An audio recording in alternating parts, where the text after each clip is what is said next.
Hello, everybody. My name is John Pollock. I'm the program manager here at CUAHSI, and welcome to today's webinar, which is entitled Tips and Resources for Data Management Planning. I had two ideas when I asked Liza to do this webinar, which were first, our staff and partners are always working to improve our products here at CUAHSI. Especially our data services people are working every day to create new features and fix bugs. And the beginning of the semester is really a good time for us to kind of be able to step back and see what we've accomplished and be able to get that out in front of you guys, our customers. And the second reason is actually this year is the first year we are requiring a data management plan for our Pathfinder Fellowship applications. So that deadline is going to be coming up in October, and just as a reminder, that's a program for graduate students to be able to add another dimension, such as another field site, to their work. I manage that program, so if you have any questions specifically regarding that, please feel free to reach out. My email is jpollock@cuahsi.org, and you can feel free, like I said, to just shoot me a note if you have any questions while preparing your application. So without any further, I guess I'd like to introduce Liza Brazil, who's our product manager, and she's going to go through today's presentation, which will describe how to go about building your data management plan and also specifically what resources we have here at CUAHSI to help you. So thanks, Liza. Thanks, John. I'm going to turn on my webcam just for a minute just to say hi to everyone. Thanks for the introduction. So as John said, my name is Liza Brazil, and I'm the CUAHSI product manager here. And I'm going to focus today really on just some tips and resources for data management planning. So I'll turn my video on again at the end to say hi, everyone, when we're doing our questions and wrapping up. But we'll just jump into the presentation now.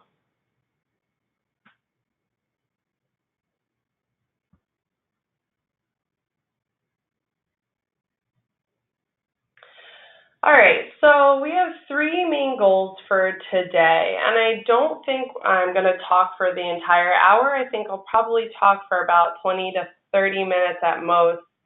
And I really encourage you to ask questions as they come to you. We'll keep a running log in our chat box, and then we'll get to them at the end. So our goals today really are to just first introduce some best practices for data management. So just some real simple data management 101. Then I'll kind of move into some tips for really impressing your reviewers for creating your data management plan. And then lastly, I'll dive a little bit into the data management plan resources that are available to you and the water science community. All right, so aside from us requiring that you develop a data management plan and funding agencies require that you also develop a data management plan, why is it important?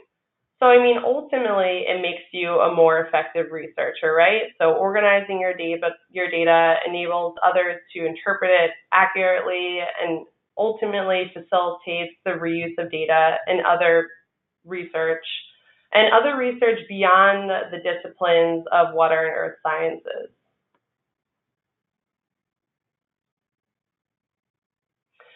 So let's just take a full minute here just to kind of get our brains going.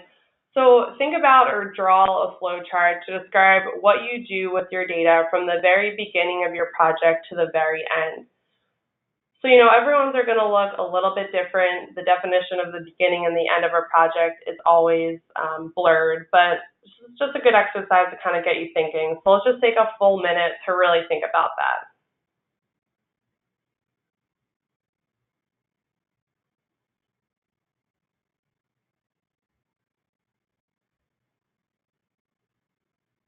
All right, so hopefully you guys are either drawing something or thinking about it in your head, creating images.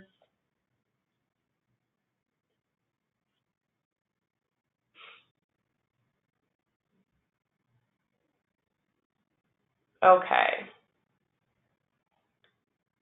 So I'm going to show you what the ideal or recommended research data management lifecycle would likely be. And obviously this doesn't always come into practice. But you usually start with your hypothesis, your research question. You may look for data to reuse to support that question. Then you may go on to develop your data management plan.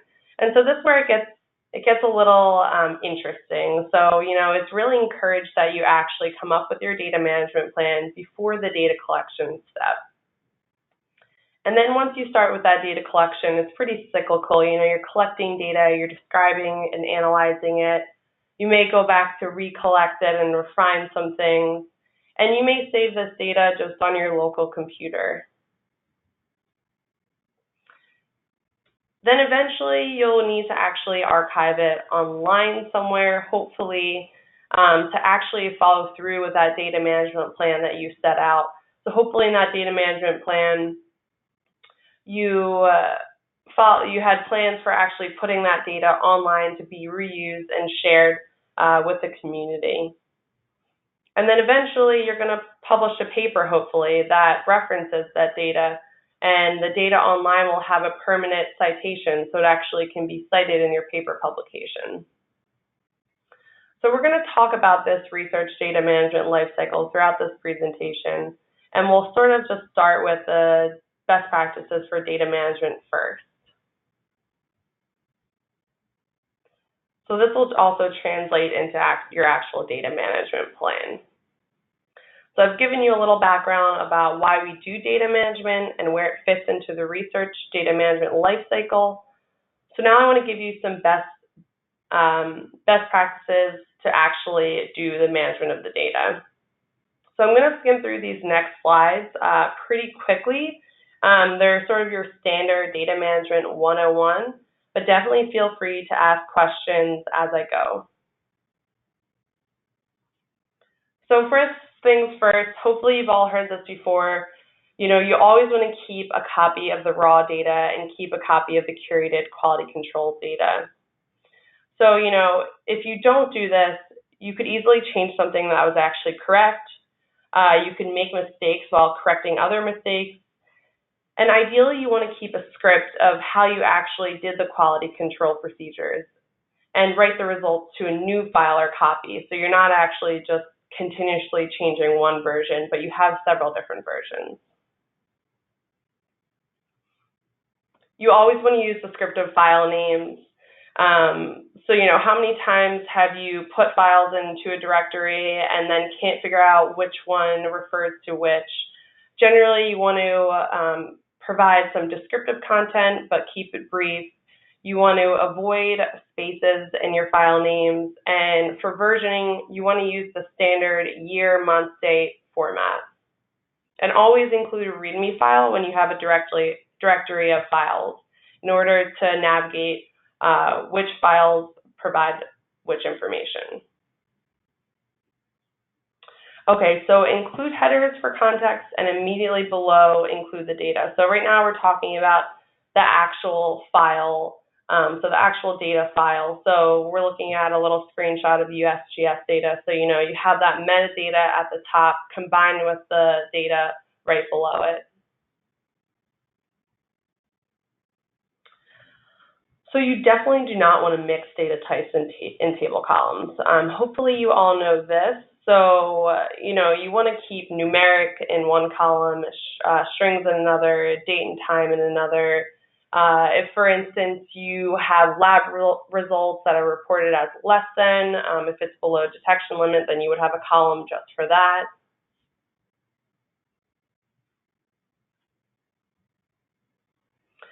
So when we talk about best practices for data management, this also applies to data entry, right? So some best practices for data entry include using pre-designed forms or templates. So you're not just going out there, jotting down a bunch of stuff in a notebook and then putting it all into an Excel format later. You want to make sure you use lists of valid values rather than free-form text as much as possible.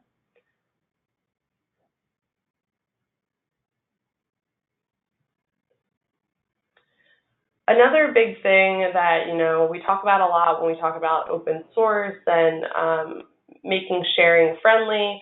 So you want to archive data in a non-proprietary data format.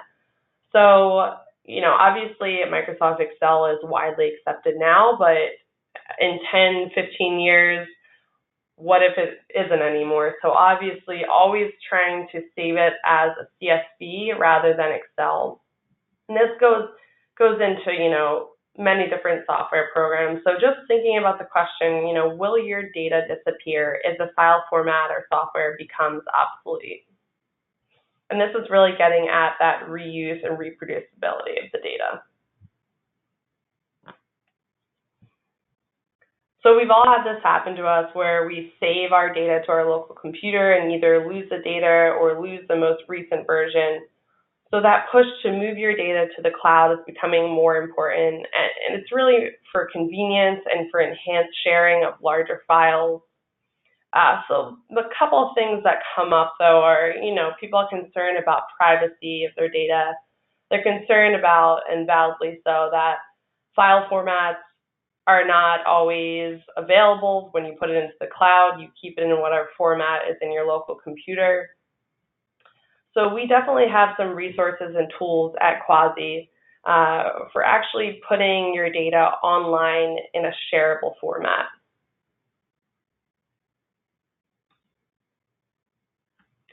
You want to automate your analysis as much as possible so you can easily share the analysis code. And doing so actually really allows someone to re-execute the analysis at any time. So, if they have the original data and they have the code that actually does the processing of it, they theoretically could do the exact same thing that you did in your research.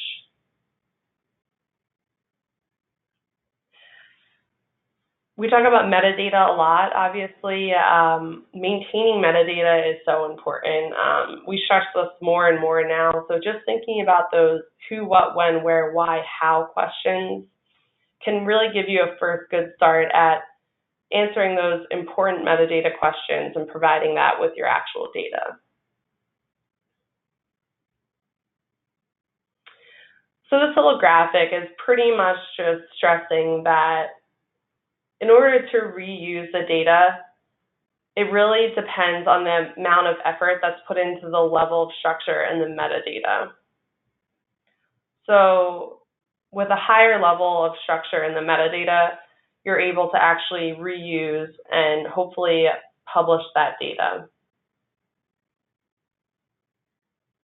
Okay, so as I said, I wanted to go through those data management 101s pretty quickly.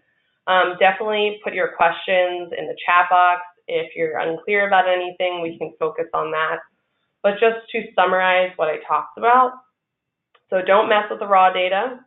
You want to have a copy of the raw data and the curated data and any versions in between. Use descriptive file names and file headers. Do not mix data types and columns. Archive data in non-proprietary data formats. Consider putting your data into the cloud. Automate the analysis as much as possible, and maintain metadata structure.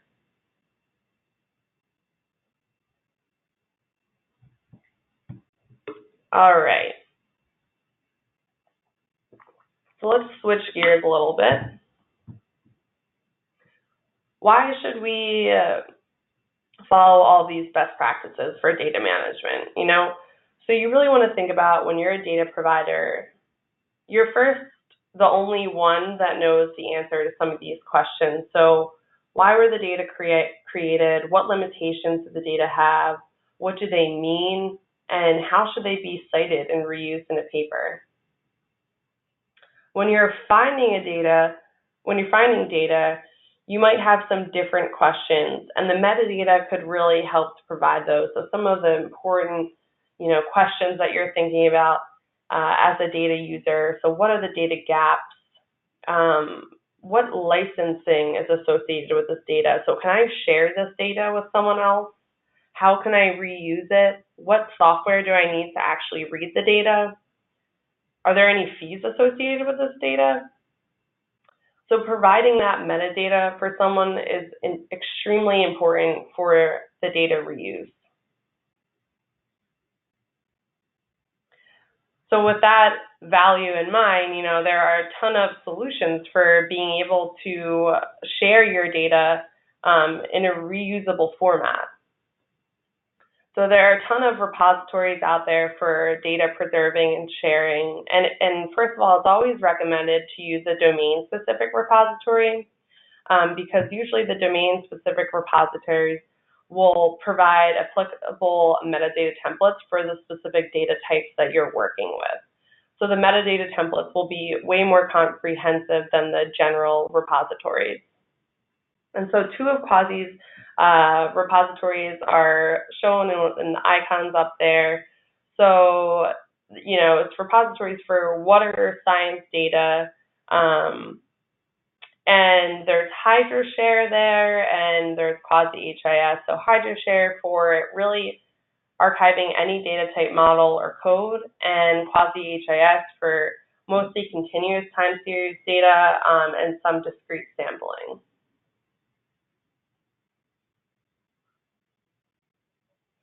Okay, so some tips for impressing your reviewers with your data management plan. So you always want to include the types of data being collected and the methods for collection. You'll also want to include the standards that will be adhered to. So these include metadata standards and data collection standards. Provisions for archiving and preservation. So how are you making your data? How are you archiving and preserving your data? Are you making it available completely to the public? Are you putting certain restraints on that? What's your expected reuse? So is the data intended for primarily research? Maybe it's for education, so to be used in a classroom setting. Or maybe it's for the general public, so to raise awareness to a certain scientific issue.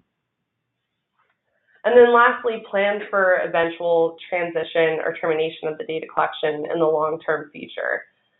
So, there's that mindset out there that data should live on forever, and sometimes that's not the case. So what's your plan for the actual termination of the data? Or maybe it is the data that should live on forever, and how are you planning to support that? And so on the side there, I just have two tools to check out that are outside of the CUAHSI services. But if you're interested in the data management planning tool provided by I believe it's the Data Management Clearinghouse or AIDA, definitely reach out to me and I'll put you in contact with the right person. So to focus on some of the CUAHSI resources for data management, preservation, reuse. So we have platforms. So we have water data and model repositories for sharing and preserving. So I have that link there to kind of get you started. We have staff support. So help@cuahsi.org should provide you with any support for questions about data management planning, data management 101, archival of data, how to best use our tools for fulfilling your data management plan. And then lastly, we have sample language for grants online. So especially if you're using our tools to fulfill a data management plan, you can use content online that we've created for you to actually drive your data management plan.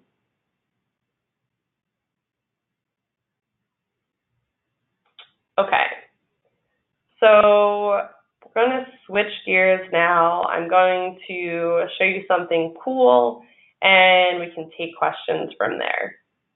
So I'm navigating to Google's search engine for finding data. It's still in beta, but I definitely encourage you to check it out. And we're going to find a data set that's actually stored in HydroShare. So this demo is really emphasizing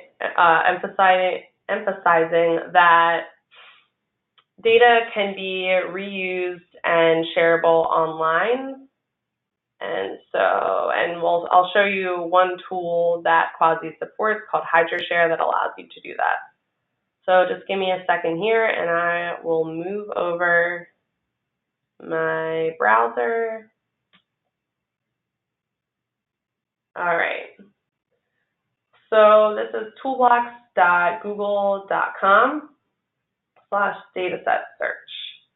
So if I go into the browsing area and say I'm interested in flood severity.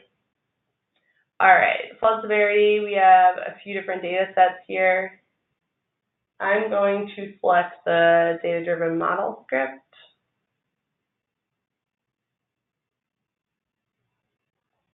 All right, so we have some metadata here describing what I'm actually looking at, the author, Jeff Sadler, the license, and a description of the data, which also mentions a paper publication that the data was used in.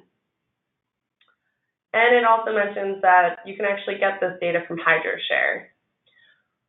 So we're going to click on this to actually navigate to HydroShare. So what I'm looking at here is a data set that Jeff Sadler actually archived using HydroShare. He uploaded this data, provided the correct metadata to fill in a really helpful metadata template, and it's been made available through Google. So the discoverability is immediately increased just through putting your data onto HydroShare. All right, so let's kind of check this out. So again, I'm looking at HydroShare, which is a collaborative platform for discovering and sharing and collaborating around data models and code. So I'm looking at a data-driven model script for flood severity modeling in Norfolk, Virginia. And you can see the author and the owner is there.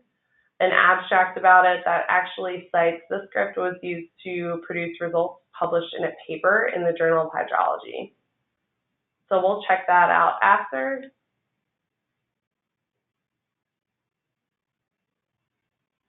All right, so we'll scroll down and we'll see, okay, how to cite, great. So there's a permanent DOI here for the data.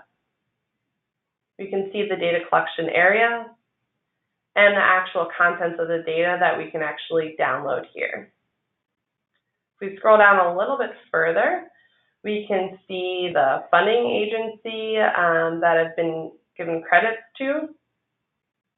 And if we click on related resources, so this is where it's really cool. So we can see another DOI here where the actual paper publication is cited. So imagine that someone is reading the paper publication and wants to learn more about the actual research and the data. They could click on the data DOI in the paper publication and brought immediately here. And you know, the other access point was the one that I just showed you, where if you go onto Google and you're interested in a certain subject, then you can easily find it through HydroShare, through that Google search. All right, and then it also mentions that this resource belongs to the following collection. So, okay, not only have I found a really interesting data set, but I might have also found a whole data package here. And it looks like if I scroll down that this is a whole collection of data. So it looks like we have all of the input data, all of the scripts needed, and the model for running this model and getting the certain output.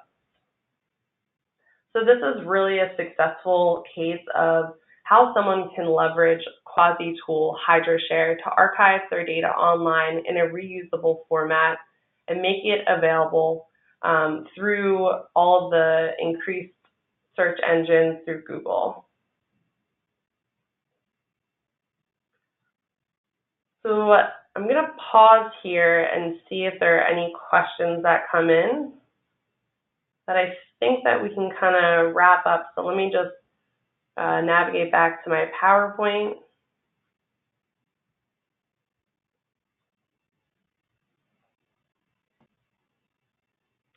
All right, so just to review what we went over again today, use best practices for data management planning. We can provide those resources for you to do so. For this part of your proposal, you'll know what the reviewer is looking for, and CUAHSI resources and tools are really here to help. All right, so I'm going to pause now and see what questions come in.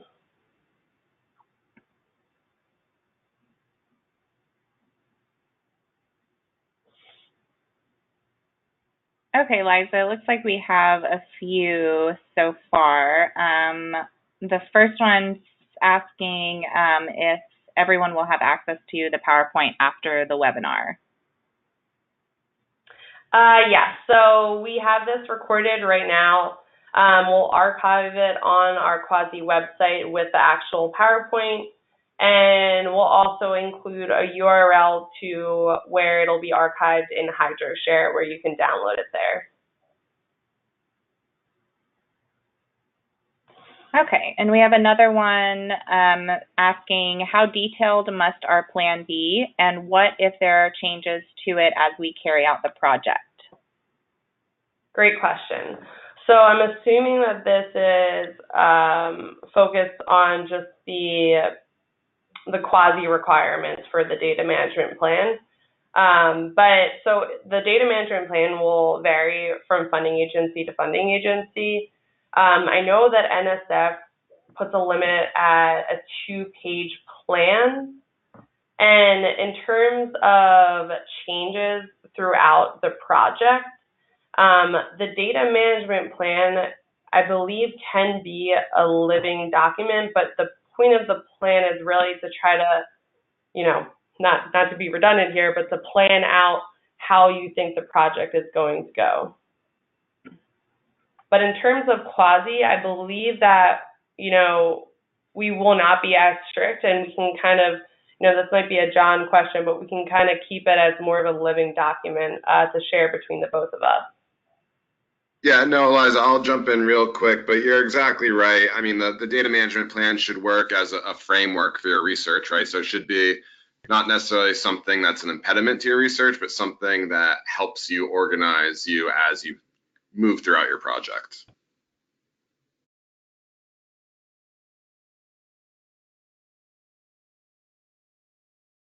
I don't see any more questions coming through. Does anyone have any other questions they wanted to ask?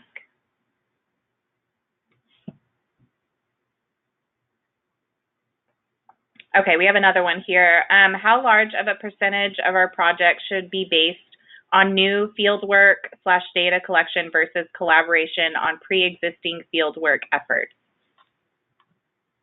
Ooh, another good question that I think is probably more of a John Pathfinder question, I'm guessing. Sure, yeah. So the Pathfinder, really the focus of the program is to be able to add a new element to your project. So, it's good to build off something that's working, that you're working on already, but you should think of it as a way to add a new dimension to your work. So it shouldn't be like, I've already been going to this field site, I need to go make another trip. It should be, I want to add this whole new field site, this new campaign to my existing project. And if you have any specific questions like that concerning your own work, feel free, like I said, to shoot me a quick email. It's just jpollock@cuahsi.org.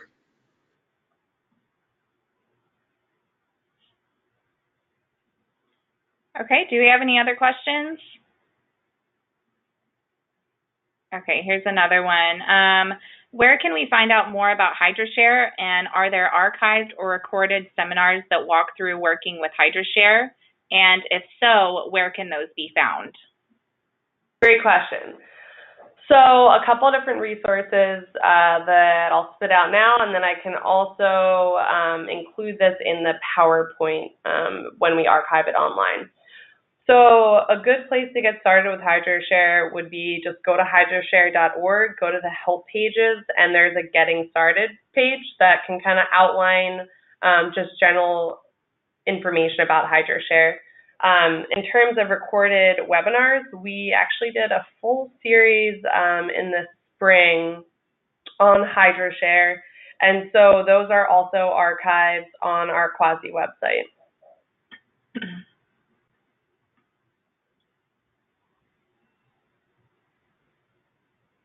Does anyone have any other questions?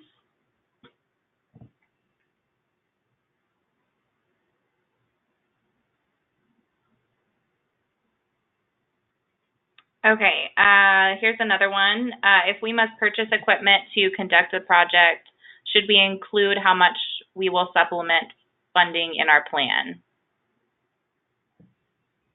or how? John, do you want to jump in on that one? Sounds like a Sure, Pathfinder yeah. question. So your budget for the Pathfinder should really include, everything that goes into your project. So if that should include what you're asking for from CUAHSI, but you should also, like, especially if you're going over the grant amount, you should definitely tell us where your additional funds are going to come from, just so the reviewers know that you do have a realistic plan and that if you get funded, that you do have a path forward for completing your project.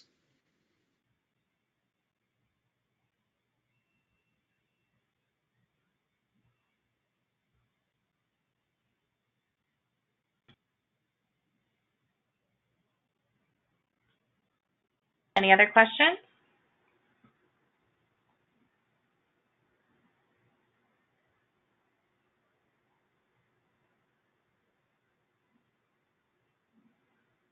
Liza or John, do you guys have anything else to add? I'd No, just I like to don't thank Liza for this presentation today. As I mentioned at the onset here, I kind of twisted Liza's arm a little bit because I know we have this new requirement for the Pathfinder, and I'm just hoping that this will help, and I think it will get folks prepared for that part of the application this year. So thank you, Liza. Yeah, no problem, John. Happy to do it. And really, just, feel free to reach out to us with any questions that come up. jpollock@cuahsi.org and help@cuahsi.org. Either one, we will point you to the right person and get you started. So thanks a lot, everyone.